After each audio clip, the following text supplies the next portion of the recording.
Today, I'm putting it to the test to see if a zebra really brays like a donkey. Zebras are iconic animals that evoke a sense of wild freedom in African savannas. But have you ever stopped to think about the sounds they make? I mean, we all know donkeys bray, but what about zebras? Do they really bray like donkeys, or is that just a myth perpetuated by cartoons and children's books? You'd be surprised how many people believe that zebras bray just like donkeys. I've heard it from friends, family members, and even fellow animal enthusiasts. But is there any truth to this claim? I decided to dig deeper and explore the world of zebra vocalizations. It turns out that this topic is worth exploring because it reveals some fascinating insights into animal communication and behavior.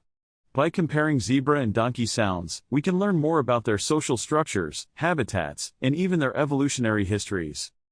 One of the most interesting things about zebras is that they don't really bray like donkeys at all. In fact, zebras make a wide range of sounds that are quite distinct from donkey brays.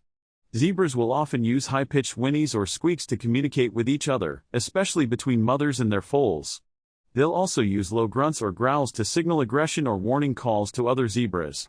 But what's really striking is that zebras will often use a loud, piercing bark to alert other zebras to potential threats or excitement.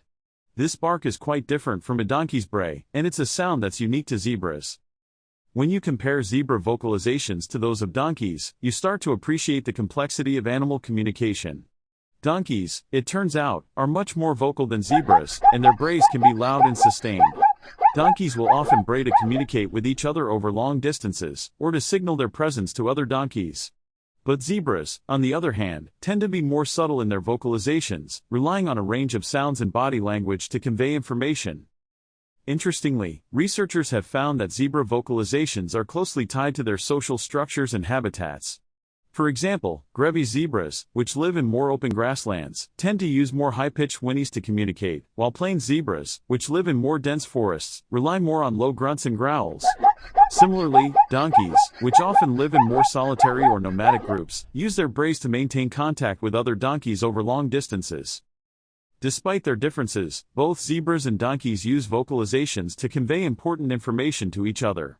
Whether it's alerting others to predators, signaling the presence of food or water, or simply maintaining social bonds, vocalizations play a vital role in the lives of these animals.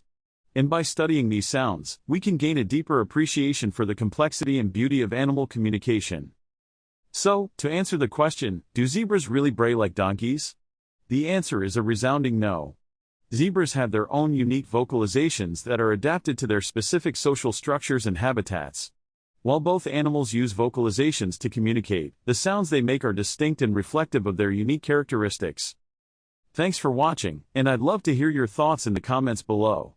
If you're interested in learning more about animal sounds or behaviors, be sure to check out our video on the surprising ways that elephants communicate with each other.